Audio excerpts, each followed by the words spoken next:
Bora fechar o vídeo para te explicar bastidores do não acerto entre São Paulo e Marcos Leonardo. Quero começar com uma informação importante. São Paulo não contará com Marcos Leonardo em 2025, isso é líquido e certo, até porque a janela daqui já fechou. Mas a vontade do Marcos Leonardo em defender o São Paulo foi tão grande, mas tão grande, que o tricolor não descarta contar com o atacante a partir de 2026. Para que isso ocorra, porém, há só um caminho: que o Marcos Leonardo consiga na FIFA a rescisão do seu contrato. Ele está muito irritado com o time saudita, que não facilitou a transferência. O desfecho dessa negociação, que havia começado na semana passada, só se deu às 10h15 da noite dessa terça-feira, ou seja, a 1h45 do fechamento da janela de inscrições. São Paulo fez uma força-tarefa, reuniu dirigentes no CT e se manteve durante a madrugada na Arábia Saudita com dirigentes do Al Hilal. A última pedida do time saudita exigia uma compensação financeira muito grande para a liberação do atleta.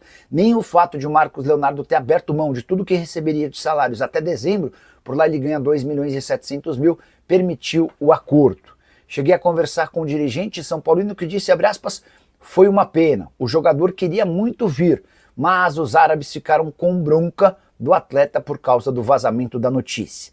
E aqui que vem um detalhe importante: dentro do São Paulo há a convicção de que o acordo também melou porque vazou a notícia de que o Marcos Leonardo queria jogar no São Paulo e já tinha um acordo com o tricolor. Isso não pegou bem entre os dirigentes do Al Hilal. E agora a parte mais importante: São Paulo tenta descobrir de onde surgiu o vazamento, quem passou para a imprensa a notícia de que o Marcos Leonardo já havia se acertado com o São Paulo e estava disposto a fazer o negócio.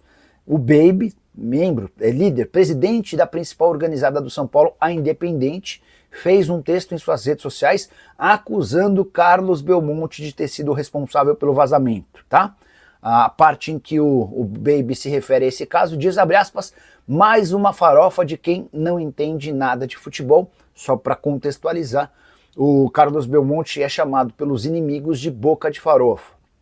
E ele é visto hoje como, pelos representantes da Independente, como alguém que trabalha muito mal em prol do São Paulo. O fato de ter vazado, segundo a Independente, acabou causando prejuízo. Só para completar, como é que o São Paulo pretende tocar essa questão dos reforços? O Rigoni foi registrado no BID, o Boletim Informativo Diário, e a novidade para o tricolor: empréstimo até dezembro, com a possibilidade de prorrogação em caso de metas a serem alcançadas. Esse foi um jogador pedido pelo técnico Hernan Crespo. Não é o centroavante que o São Paulo buscava.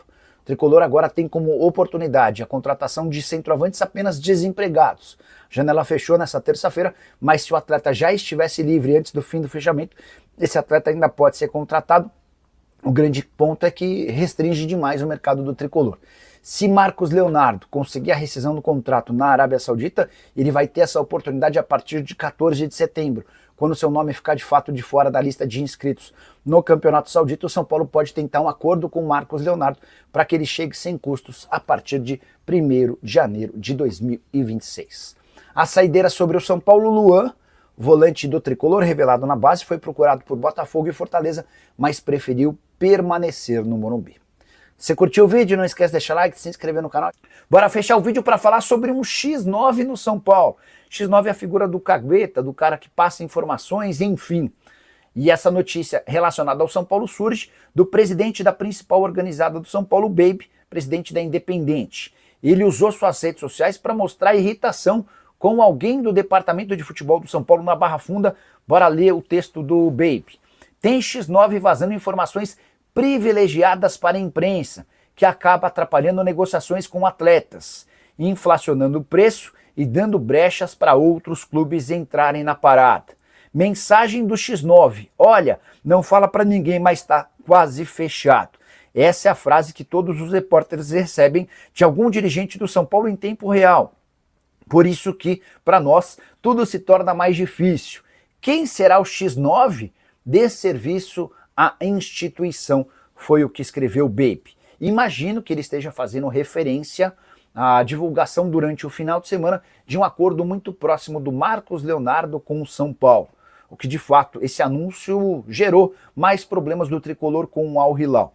Importante, essa divulgação da notícia partiu da Barra Funda, de alguém do departamento de futebol, que é comandado pelo Carlos Belmonte, antes mesmo do acordo com o Al Hilal. São Paulo e Marcos Leonardo têm sim um acordo verbal. Marcos Leonardo quer jogar no São Paulo, acordo por empréstimo. Mas o time saudita ainda não havia dado a palavra final. Pelo contrário, e o vazamento antecipado da notícia gerou alguma dificuldade. O São Paulo está tentando resolver esse impasse, até porque precisa que o Al Hilal empreste o jogador de graça, sem custos, e pagando parte dos salários, isso porque o Marcos Leonardo ganha por lá 2.700.000 reais. Importante dizer que hoje, dentro da Independente, há muita pressão contra o trabalho do Carlos Belmonte. Não sei identificar qual foi o momento da ruptura do racha, mas a maior organizada do São Paulo é contra a permanência do dirigente. Não posso afirmar se esse recado do X9 foi endereçado ao Belmonte ou alguém que trabalha com ele, mas asseguro que essa irritação da organizada se dá com o departamento de futebol, que fica na Barra Funda. É mais um episódio da novela ou do racha envolvendo o Morumbi, onde fica a sede do clube, com todos os dirigentes mais próximos do Júlio Casares, com o departamento de futebol, que é comandado por Carlos Belmonte. Muita gente entendendo que já é uma prévia daquilo que vai acontecer para a próxima temporada com a eleição para presidente. Considero muito cedo, muito antecipada essa discussão, mas hoje há de fato uma distância grande entre o Morumbi e a Barra Funda, e tudo começa por conta dos gastos excessivos do departamento de futebol para a falta de resultados. Muitas vezes o São Paulo acaba onerando, por conta do futebol, as suas contas, tendo prejuízos, e isso depois é cobrado no presidente Júlio Casares. E você, o que pensa sobre o X9? O que acha dessa história? Use o espaço para comentário, registra sua opinião, só não esquece de deixar like, se inscrever no canal. Bora falar agora sobre o São Paulo, atualizações sobre a cirurgia de Lucas Moura. O meio atacante foi submetido a uma artroscopia, na manhã deu tudo bem e foi retirada uma fibrose do seu joelho. Por que houve a necessidade dessa intervenção? O Lucas reclamava de dores no joelho e o departamento médico do São Paulo não conseguia entender os motivos das dores. Por conta dessa artroscopia foi possível perceber a presença de fibrose, que foi retirada e deve causar alívio no dia a dia do Lucas. Atleta que recentemente já havia sido submetido a uma outra intervenção, uma espécie de injeção que serve para trazer menos dores. O prazo de volta do Lucas Moura segue sendo o mesmo, apesar dessa intervenção cirúrgica desse sábado. Ele está sendo preparado para jogar contra a LDU nas duas partidas de ida e volta das quartas de final da Libertadores. Já havia contado para vocês na manhã desse sábado, diante da LDU. Hora de falar sobre Luiz Gustavo. O volante do São Paulo voltará a jogar? Antes de responder, só para lembrar um pouquinho da situação do Luiz, no mês de abril, às vésperas de um jogo de Libertadores da América, ele começou a passar mal, foi levado para o hospital e constatou-se uma embolia pulmonar, situação extremamente grave. Ele precisou ficar internado por um tempo e tomou por 3 meses um medicamento que o impedia de fazer atividades físicas. Muita gente, até dentro do São Paulo, considerava a possibilidade de o Luiz Gustavo não mais jogar futebol, até por conta dos 37 anos de idade. Não é esse o caso. Ele voltou a fazer atividades físicas no segundo semestre e conversei com o seu empresário Tite. O Tite afirmou que a expectativa é de que o Luiz Gustavo volte a ser relacionado para partidas do São Paulo no mês de setembro. Inclusive, o planejamento do jogador é para estar à disposição do técnico Hernan Crespo para as duas partidas de quartas de final da Libertadores da América contra a LDU, jogo de ida na altitude de Quito, jogo da volta no Morumbi. Só para completar sobre o São Paulo, registrar que o time tem todos os problemas que você possa imaginar para o confronto contra o Cruzeiro nesse final de semana. Não jogam o Luiz Gustavo, o Lucas Moura, Oscar, Arboleda, Caleri, Rian Francisco, Marcos Antônio e André Silva machucados. O Alisson é dúvida, voltando de contusão, e o Enzo está suspenso. Hernan Crespo com muitos problemas para montar o time tricolor. Fala pessoal, estamos aí com atualizações importantes do São Paulo.